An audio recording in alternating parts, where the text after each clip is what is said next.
The Sacred Council of Digital Salvation.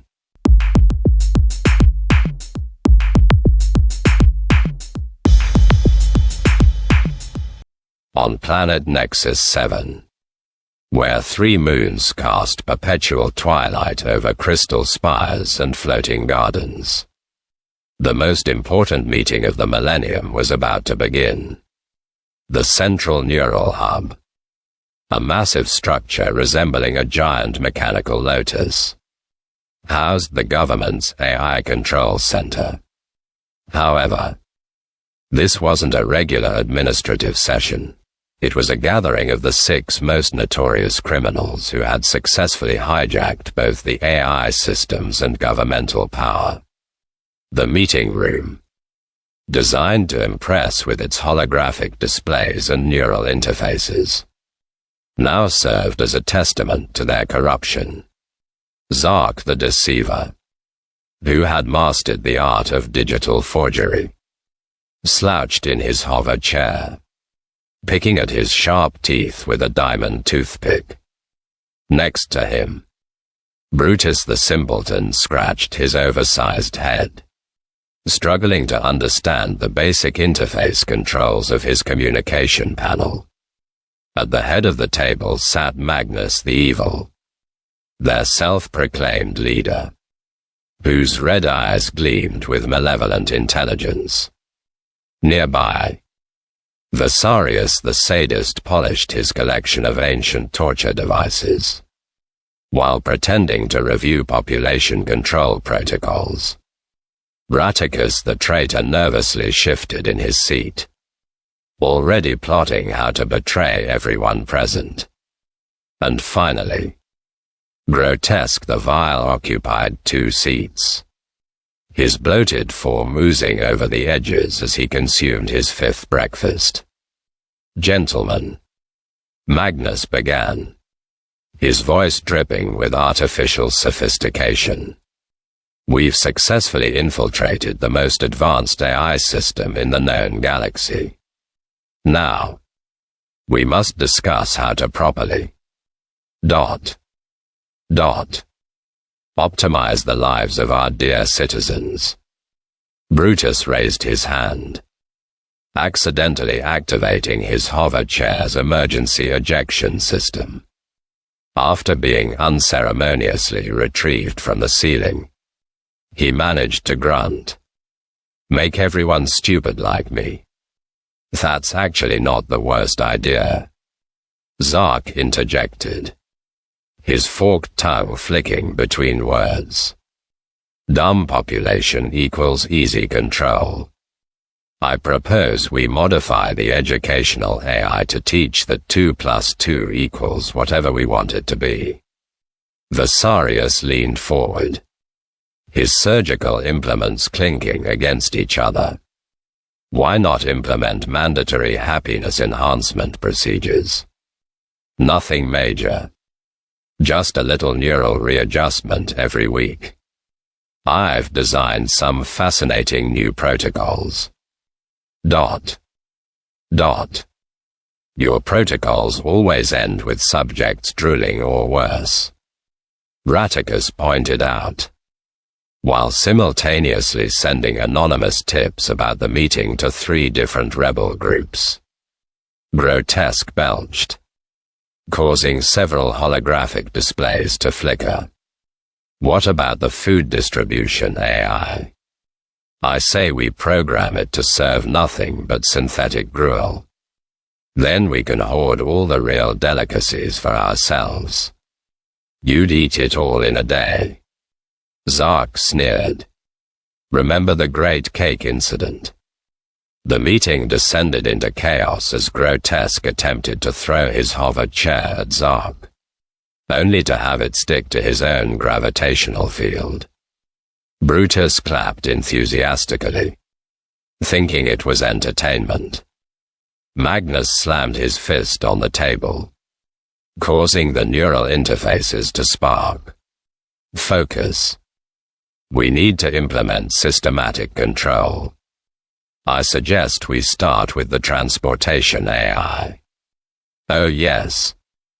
Vesalius rubbed his hands together. We could make all transport pods take unnecessarily long routes through uncomfortable climate zones.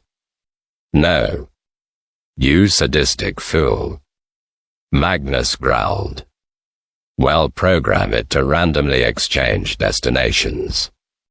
Imagine the chaos when people try to go to work, but end up at waste processing facilities instead. Ratticus, who was now secretly recording everything, offered his suggestion. The medical AI could be reprogrammed to diagnose everyone with rare diseases requiring expensive treatments that only we can provide.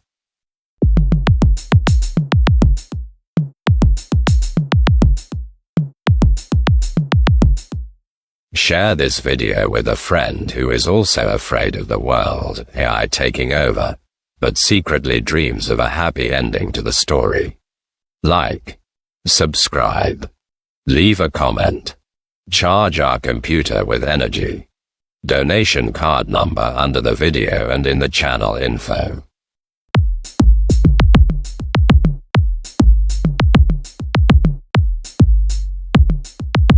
Too complicated for me, Brutus complained, still upside down in his chair.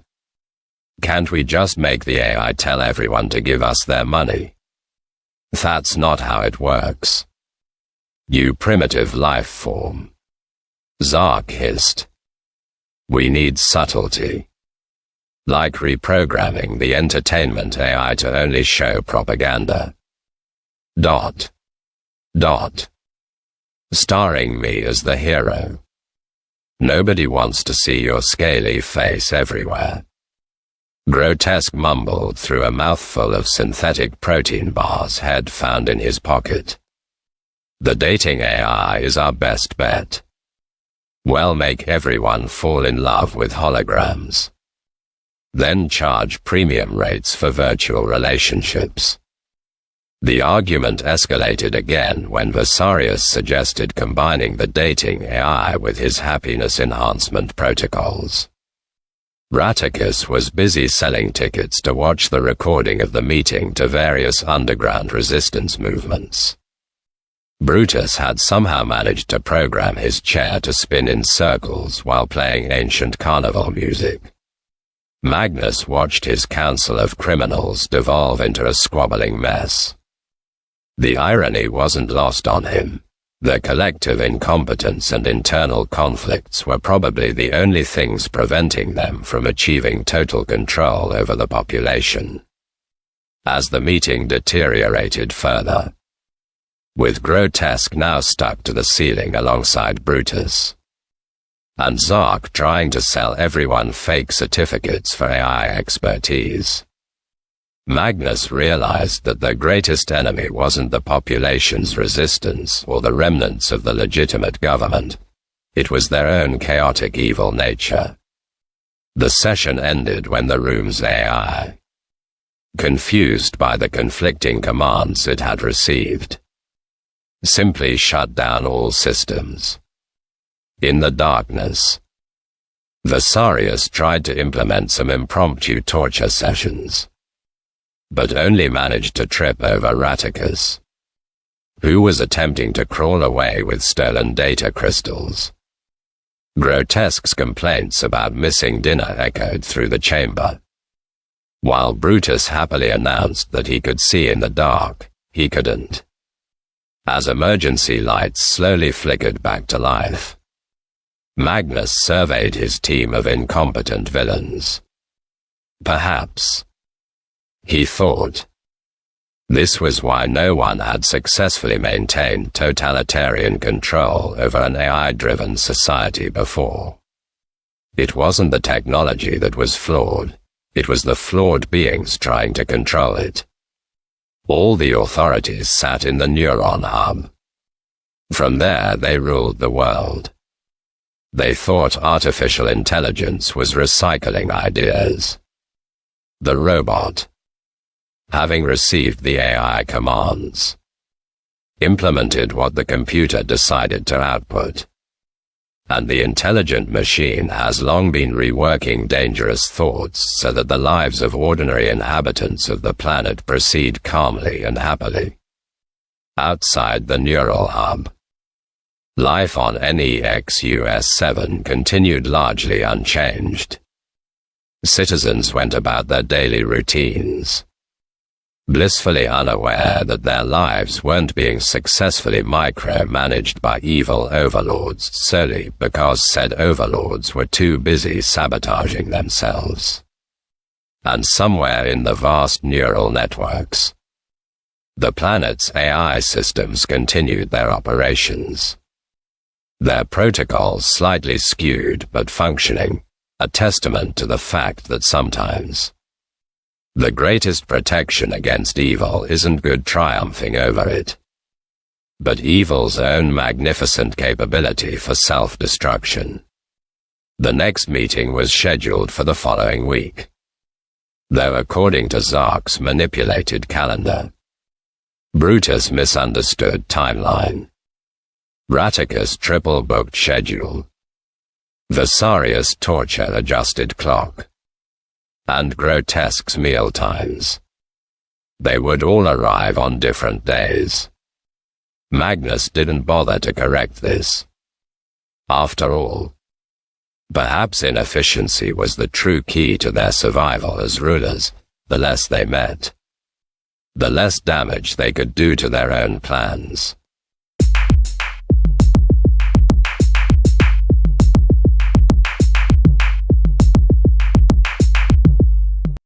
Help us conquer the galaxy of humor.